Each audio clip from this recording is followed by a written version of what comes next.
स्वाहा तत्सवितुर्वरेण्यं भर्गो देवस्य धीमहि धियो यो नः प्रचोदयात्।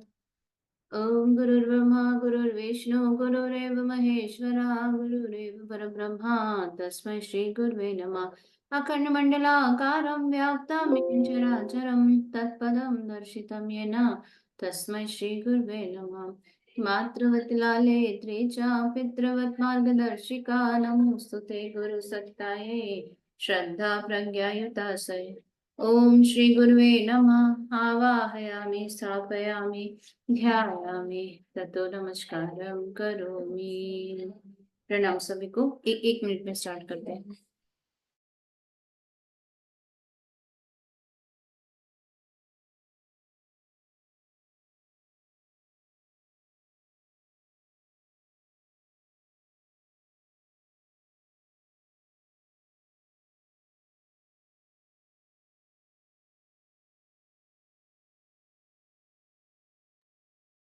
प्रणाम सभी को।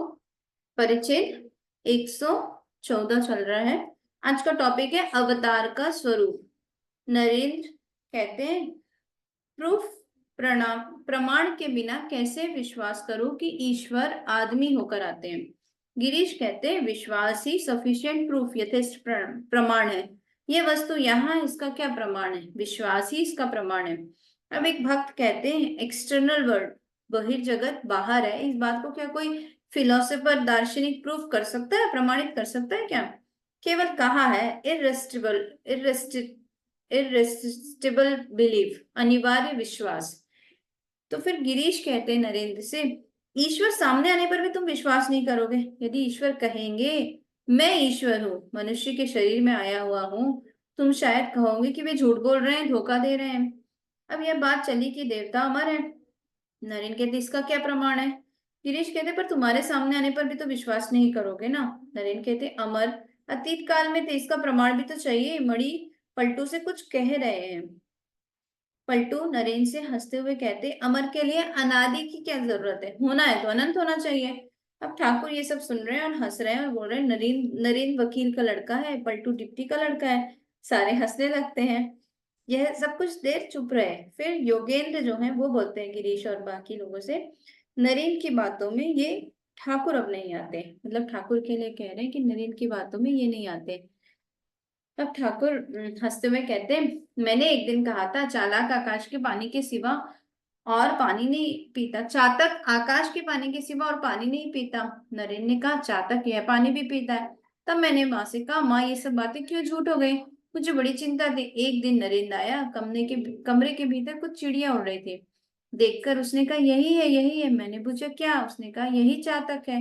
मैंने देखा कुछ चमगीदड़ उड़ रहे थे। तभी से मैं उसकी बातों को ग्रहण नहीं करता।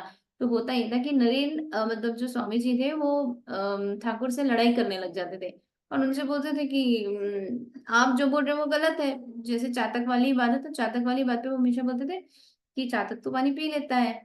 तो ठाकुर है ना, ठाकुर बहुत सरल से है तो ठाकुर मान जाते थे कि अच्छा ये जो बोल रहे हो वो सही है। फिर वो माँ के पास जाते थे। मैंने बोला तो मेरे से झूठ क्यों बुलवाया, ये कैसे गलत मैंने बोला, ऐसे करके वो माँ से लड़ते थे। तो फिर जब ये चातक वाला हुआ तो गीदड़ को चातक बोल रहे थे, इसलिए फिर वो बोले कि अब मैं नहीं मानता इसकी बातें। यदु मलिक के बगीचे में नरेन ने कहा तुम ईश्वर के रूप जितने देखते हो सब तुम्हारे मन का भ्रम है। तब आश्चर्य में आकर मैंने उससे कहा क्यों रे, वे बातचीत जो करते हैं। नरेन ने कहा मनुष्य ऐसा ही सोचता है। तब माँ के पास आकर मैं रोने लगा। कहा माँ यह क्या हुआ, क्या सब झूठ है? नरेन ऐसी बातें कहता है। तब माँ ने दिखलाया चैतन्य, अखंड चैतन्य, चैतन्यमय रूप। और उन्होंने कहा अगर ये सब बातें झूठ होंगी तो ये सब मिलती किस तरह है? तब मैंने नरेन से कहा साला तूने अविश्वास पैदा कर दिया था, तू साला भी हाँ बताना। फिर विचार होने लगा। नरेन विचार कर रहे। नरेन की उम्र इस समय 22 वर्ष 4 मास की है। तो ठाकुर और नरेन में हमेशा लड़ाई हो जाती थी। और नरेन को ना ये मतलब से ठाकुर बोल रहे हैं कि माँ से वो बातें कर रहे हैं, माँ ने ये कहा, माँ ने वो करा, तो उनको ये सब विश्वास नहीं होता था। तो वो बोलते थे तो फिर वो ठाकुर माँ से बात करते थे, फिर माँ बोलती थी उनको, तो फिर वो उनको समझ में आता था कि नहीं नहीं ये नरेन नरेन को फिर वो डांटते थे। अब नरेन कितने साल के हैं? 22 वर्ष 4 मास के। नरेन गिरीश आदि मास्टर से बोल रहे हैं, गिरीश वगैरह से मास्टर से बोल रहे हैं। शास्त्रों पर भी कैसे विश्वास करूं? महानिर्वाण तंत्र एक बार तो कहता है ब्रह्म ज्ञान के बिना नरक होगा। फिर कहता है पार्वती की उपासना को छोड़ और उपाय नहीं है। मनु संहिता में मनु जी कुछ लिखते हैं, वे उन्हीं की बात अपनी बातें। मूसा लिखते हैं, पेंट्यूज उन्होंने उसमें भी उन्होंने अपनी ही मृत्यु का वर्णन किया है। सांख्य दर्शन लिखते हैं ईश्वर सिद्ध है, ईश्वर है, ये कोई प्रमाणित नहीं कर सकता। फिर कहते हैं वेद मानना चाहिए, वेद नित्य है। इससे मैं ये नहीं कह रहा हूँ कि ये सब नहीं है, मैं समझ नहीं सकता, मुझे समझा दो। शास्त्रों का अर्थ जिसके जी में जैसा है उसने वैसा ही किया है, अब मैं किस प्रकार किसका ग्रहण करूं। व्हाइट लाइट, रेड मीडियम मतलब सफेद रोशनी लाल शीशे के भीतर से आती है तो लाल दिख पड़ती है, और ग्रीन मीडियम के भीतर से आती है तो हरी दिख पड़ती है। तो अगर सफेद लाइट है वो लाल शीशे के भीतर से आएगी तो लाल दिखेगी, ग्रीन शीशे के भीतर से आएगी, हरे रंग के शीशे के भीतर से आएगी तो हरी दिखने लगेगी। तो भाई यहाँ पर नरेन क्या बोल रहे हैं ना कि सब लोग अलग अलग बातें कर रहे हैं, शास्त्रों पर अलग अलग चीजें लिखी, कहीं कुछ लिखा है कहीं कुछ लिखा है। अब मैं किस पर विश्वास करूं। ऐसा नहीं है कि मैं विश्वास नहीं कर रहा, लेकिन मुझे समझाओ, मुझे अलग अलग बातें नहीं समझ में आ रही। अब एक भक्त कहते हैं गीता भगवान की उक्ति है। ठाकुर कहते हैं गीता सब शास्त्रों का सार है। श्रीमद् भगवद गीता की बात हो रही है यहाँ पे कि गीता सब शास्त्रों का सार है। सन्यासी के पास और कुछ चाहे ना रहे परंतु एक छोटी सी गीता जरूर रहेगी। एक भक्त कहते हैं गीता श्री कृष्ण की उक्ति है। नरेन कहते हैं श्री कृष्ण की उक्ति है या दूसरे किसी की। तो ठाकुर निर्वाक रहकर नरेन की सब बातें सुन रहे हैं। ठाकुर कहते हैं सब अच्छी बातें हो रही हैं। फिर शास्त्रों के दो अर्थ हैं, एक शब्दार्थ और दूसरा ममार्थ। ग्रहण ममार्थ का ही करना चाहिए जो अर्थ ईश्वर की वाणी के साथ मिलता हो। ग्रहण ममार्थ का ही करना चाहिए। अब शास्त्र आप पढ़ रहे हैं तो उसमें दो चीजें हो रही, शब्दार्थ और ममार्थ। शब्दों का अर्थ और ममार्थ मतलब जो ईश्वर की वाणी से मिल रहा तो उसे ही ग्रहण करना चाहिए। चिट्ठी की बातों में, चिट्ठी की बातों में और जिसने चिट्ठी लिखी उसकी बातों में बड़ा अंतर है। शास्त्र है चिट्ठी की बातें, ईश्वर की वाणी उनके मुख की बातें। मैं उस बात को ग्रहण नहीं करता जो माँ की बात से नहीं मिलती। तो जो माँ कहती है ठाकुर उसे ही ग्रहण करते हैं। अब अवतार की बात होने लगी। नरेन कहते हैं ईश्वर पर विश्वास होने से ही होगा। फिर वे कहाँ झूल रहे हैं या क्या कर रहे हैं इसमें, इससे हमें क्या काम। ब्रह्मांड अनंत है और अवतार भी अनंत है। नरेन की यह बात सुनकर श्री रामकृष्ण ने हाथ जोड़ उन्हें नमस्कार करके कहा, आहा मणि भवनाथ से कुछ कह रहे हैं। भवनाथ कहते हैं ये कहते हैं हाथी को जब हमने नहीं देखा तो वो सुई के छेद के अंदर से जा सकता है या नहीं, हमें कैसे विश्वास हो। ईश्वर को हम नहीं जानते फिर वे आदमी के रूप में अवतार ले सकते हैं या नहीं, किस तरह हम उसका विचार करते हैं, करके समझे। तो ठाकुर कह रहे सब कुछ है, वे जादू चला देते हैं। बाजीगर गले में छुरी मार लेता है, उसे फिर निकाल लेता है, कंकड़ पत्थर खा लेता है। तो अब भवनाथ के यहाँ पर ये कह रहे थे कि अगर हाथी को हमने देखा ही ना हो और हाथी इतना बड़ा है ये हमें पता ही ना हो, तो हम ये कैसे कह पाएंगे, किस बिहाफ पे कह पाएंगे कि ये सुई से बाहर निकल जाएगा। तो ईश्वर के लिए भी ये करेंगे, हमने उन्हें देखा ही नहीं तो हम कैसे माने कि अवतार है या नहीं है।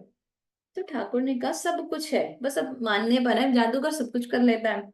श्री रामकृष्ण तथा कर्म। एक भक्त है, वो कह रहे हैं ब्रह्म समाज के आदमी कहते हैं संसार में कर्म करना ही अपना कर्तव्य है, इस कर्म के त्याग करने से कुछ ना होगा। गिरीश कहते हैं मैंने देखा सुलभ समाचार में यही बात लिखी है, परंतु ईश्वर को जानने के लिए जो कर्म है वे ही तो पूरे नहीं हो पाते, फिर ऊपर से दूसरे कर्म। श्री रामकृष्ण जरा मुस्कुराकर मास्टर की ओर देखकर इशारा कर रहे हैं, वह जो कुछ कहता वही ठीक है। मास्टर समझ गए कर्मकांड बड़ा ही कठिन है। अब पूर्ण आए हैं। ठाकुर कहते किसने तुम्हें खबर दी। पूर्ण ने कहा शारदा ने। श्री रामकृष्ण पास की स्त्री भक्तों से इसे कुछ जलपान करने के लिए देना। अब नरेन का गाना होने लगा। श्री रामकृष्ण तथा भक्तों की सुनने की इच्छा है। नरेन गा रहे हैं, पर्वत पाथार व्योमे जागो रुद्र उद्यत बाज, देव देव महादेव काल काल महाकाल, धर्मराज शंकर शिव तारो हर पाप। हे दीनों की शरण देने वाले तुम्हारा नाम बड़ा सुंदर है। हे प्राणों में रमण करने वाले अमृत की धारा बह रही है, श्रवण शीतल हो जाते हैं। जो विपत्ति और भय से परित्राण करने वाले, ए मन तुम उन्हें क्यों नहीं पुकारते। मिथ्या भ्रम में पड़े हुए इस घोर संसार में डूब रहे हो, ये बड़ी दुख की बात है। अब पलटू कहते ये गाना आप गाइएगा। नरेन कहते कौन सा। पलटू कहते देखी ले तुम्हार सोई से अतुल प्रेम आने की भय संसार शोक घोर विषम विपद शासने। तो ये वाला गाना जो बंगाली में है ये गाते हैं, नरेन गाना गाते हैं, देखिए तुम और सोई से ही वाला। अब मास्टर के अनुरोध से फिर गा रहे हैं। मास्टर और भक्तगण हाथ जोड़े हुए गाना सुन रहे हैं। ऐ मेरे मन, हरि रस मदिरा का पान करके तुम मत हो जाओ। पृथ्वी पर लौटते हुए तुम उनका नाम लेकर हो। आसमान थाली है, उसमें सूर्य और चंद्र लिए दिए जल रहे हैं, नक्षत्र मोतियों की तरह चमक रहे हैं। मलय मलया नील नील धूप है, पवन चमर डुला रहा है, वन राज्य उसकी जीती जागती ज्योति है। हे भवबंधन, भवखंडन, ये तुम्हारी कैसी सुंदर आरती हो रही है। अनाहत नाद के द्वारा तुम्हारी मेरी भेरी बज रही है। उसी एक पुरुष पुरातन निरंजन पर तुम अपने चित्त को समाहित करो। नारायण के अवरोध करने पर नरेन ने फिर गाया, हे हृदय रमा माँ, हे हृदय रमा माँ, प्राणों की पुतली, आओ तुम हृदय के आसन पर आसीन हो जाओ। मैं दृष्टि को तृप्त करता हुआ तुम्हें देखो। जन्म से ही मैं तुम्हारा मुंह जो रहा हूँ। हे ए माँ, तुम जानती हो मैं कितना दुख भोग चुका हूँ। एन आनंदमयी, एक बार तो हृदय पद को विकसित करके यहाँ वहां अपना प्रकाश दिखा दो। अब नरेन मन ही मन गा रहे, माँ तेरा अपरूप रूप घोर अंधेरे में चमक रहा है, इसीलिए गिरी गुहाओं में योगी जन तुम्हारा ध्यान करते हैं। समाधि का यह संगीत सुनते ही ठाकुर समाधि मग्न हो गए। ठाकुर को भावावेश है, उत्रस्य हो, दीवार के सहारे पैर लटकाए हुए तकिए पर बैठे हुए, चारों ओर भक्तगण बैठे। भावावेश में ठाकुर माता से बातें कह रहे हैं, भोजन करके इस समय चला जाऊंगा, तू आई? पोटली बांधकर जहाँ रहेगी वह घर ठीक करके तू आई है क्या? अब मुझे कोई नहीं सुहाता। माँ, ज्ञाना क्यों सुनूं, उससे तो मन कुछ बाहर चला जाता है। क्रमशः ठाकुर को बाहर संसार का ज्ञान हो रहा है। भक्तों की ओर देखकर उन्होंने कहा, हांडी में पानी भरकर किसी को उसमें मछलियों को रखते हुए देख पहले मुझे बड़ा आश्चर्य होता था। मैं सोचता था ये बड़े हत्यारे, अंत में इन मछलियों को मार डालेंगे। अवस्था जब बदलने लगी तब मैंने देखा ये शरीर ऊपर का ढक्कन है, ना इसके रहने से कुछ बनता है बिगड़ता है, ना जाने से। तो वही वाली बात हो गई, यहाँ ठाकुर ही बोल रहे हैं कि आत्मा अजर अमर अमर है, और किसी शरीर से कुछ नहीं होता। भावनाथ कह रहे, तो क्या मनुष्यों की हिंसा की जा सकती है, हत्या की जा सकती है? ठाकुर कहते हैं, हाँ उस अवस्था में की जा सकती है। वह अवस्था सबकी नहीं होती, वह ब्रह्म ज्ञान की अवस्था है। जब ब्रह्म ज्ञान की अवस्था में हो जाओ तब किस मनुष्यों की भी हत्या कर सकते हैं लेकिन क्योंकि उसके अंदर अगर आत्मा दिखने लगे तो कर लो, तो कर भी नहीं पाओगे। लेकिन वो अवस्था आने में बहुत टाइम लगता है, वो ब्रह्म ज्ञान की अवस्था है। दो एक स्तर उतरने पर भक्ति और भक्त अच्छे लगते हैं। ईश्वर में विद्या और अविद्या दोनों है। यह विद्या माया जीव को ईश्वर की ओर ले जाती है, अविद्या माया ईश्वर से जीव को दूर बहका कर ले जाती है। विद्या की कीड़ा ज्ञान, भक्ति, दया और वैराग्य का आश्रय लेने पर मनुष्य ईश्वर के पास पहुंच सकता है। एक सीढ़ी और चढ़ने पर ईश्वर मिलते हैं, ब्रह्म ज्ञान होता है, इस अवस्था में सच्चा ज्ञान होता है। तब वास्तव में समझ पड़ता है कि मैं ठीक देख रहा हूँ, वे ही सब कुछ हुए हैं। इस समय त्याज्य ग्राह्य नहीं रहते, किसी पर क्रोध करने की जगह नहीं रहती। मैं बग्घी पर चला जा रहा था, एक जगह बरामदे के ऊपर देखा तो वेश्याएं खड़ी थी। देखा साक्षात भगवती, देखकर मैंने प्रणाम किया। जब पहले पहले ये अवस्था हुई तब काली माई की ना मैं पूजा कर सका, ना उन्हें भोग ही दे सका। हलदारी और हृदय ने कहा, खजांची कह रहा है भट्टाचार्य जी भोग नहीं देंगे तो और कौन देगा? उसने कटुक्ति की। यह सुनकर मैं हंसने लगा, मुझे क्रोध नहीं आया। यह ब्रह्म ज्ञान प्राप्त करके फिर लीला का स्वाद लेते रहो। कोई साधु एक शहर में तमाशा देखता हुआ घूम रहा था। उसी समय एक दूसरे परिचित साधु से भेंट हो गई। उसने पूछा, तुम मौत से घूम रहे हो, तुम्हारा सामान कहाँ है? इधर सामान लेकर कोई 9-2-11 तो नहीं हो गया? पहले साधु ने कहा, नहीं महाराज, पहले डेरे की तलाश करके डेरा डंडा वहां रखकर ताला बंद करके फिर शहर का रंग ढंग देखने के लिए निकला हूँ। सारे हंसने लगते हैं। भवनाथ कहते, ये बहुत ऊंची बात है। मणि कहते, स्वगत ब्रह्म ज्ञान के बाद लीला का स्वाद लेना, समाधि के बाद नीचे उतरना। तो ऑब्वियसली ये जो समाधि में नीचे उतरे तो ऊंची बात हो गई।